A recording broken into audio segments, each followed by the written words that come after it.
ধামরাইয়ের royal ইউনিয়নের কৃষক আশিক ভদ্র ধার দেনা করে ২০% জমিতে ২৫,০০০ টাকা ব্যয় করেছিলেন মিশ্র ফসল ধনিয়া ও টমেটোর চাষ। এবছর ধনিয়া পাতার বাম্পার ফলন হলেও বাজারে নেই দাম, যে কারণে উৎপাদন ব্যয় তো দূরের কথা, বীজের দাম তোলা নিয়ে সংশয়ে রয়েছেন তিনি।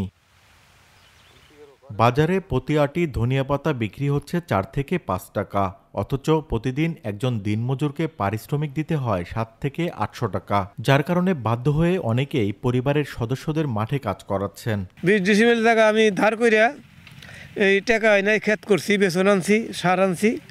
এখন আমি ৫,০০০ টাকা আমার আসে কিনা এটা সন্দেহ। কাজ করতেছি, এই যে খেতে যে ফসল বুনছে পরে তিরতে হয় না, তা কি করুন, নিজেরই এসে তুলবেন নাকছি।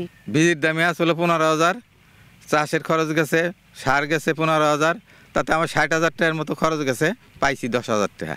কৃষকরা বলছেন ফসলের ন্যায্য মূল্য না পাওয়ার পাশাপাশি বেড়েছে সার কীটনাশকের দাম, যে কারণে বেড়েছে উৎপাদন ব্যয়। সরকার সার কীটনাশকের দাম না কমালে আগামীতে অনেকেই ছাড়বেন চাষাবাদ। আমি প্রধান পদক্ষেপ নেওয়া উচিত সরকারের, যে সারের দামটা কমাতে হবে। সারের দাম যদি না কমে কৃষকরা কিছুই করতে পারবে না। বর্তমানে বাংলাদেশে কৃষকরাই সবচাইতে অবহেলিত, তাদের কোনো সংগঠন নাই। সার কিনতে গেলে বেশি দাম, বিষ কিনতে গেলে, কীটনাশক কিনতে গেলে বেশি দাম, একটা মজুরি দিয়ে কামলা লইতে গেলে বেশি দাম, জিনিসপত্র বেচতে গেলে কম দাম। আমাদের আহ্বান হচ্ছে আমরা যদি স্বল্প মূল্যে যদি সারটা পাই কম দামে, তাহলে আমাদের খরচটা কমে আসবে, দেখা গেছে ফসল উৎপন্ন ভালো হবে। উপজেলা কৃষি বিভাগ বলছে সময়ের সঙ্গে পরিকল্পনা করে চাহিদা অনুযায়ী ধনিয়া চাষ করলে লাভবান হবেন কৃষক। যেহেতু এটা সংরক্ষণ করা সম্ভব হয় না, এটা প্রতিনিয়তই বাজারে নিয়ে যেতে হয়, যেদিন এটা সেদিন, সে কারণে এটা আমরা সংরক্ষণ করতে পারি না বলে বাজারে চাহিদা মোতাবেক ওনাদের বিক্রি করতে হয়।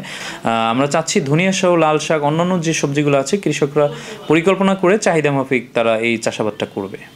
এবছর ধামরাই উপজেলায় প্রায় ২৫ হেক্টর জমিতে মশলা ধনিয়ার চাষ হয়েছে।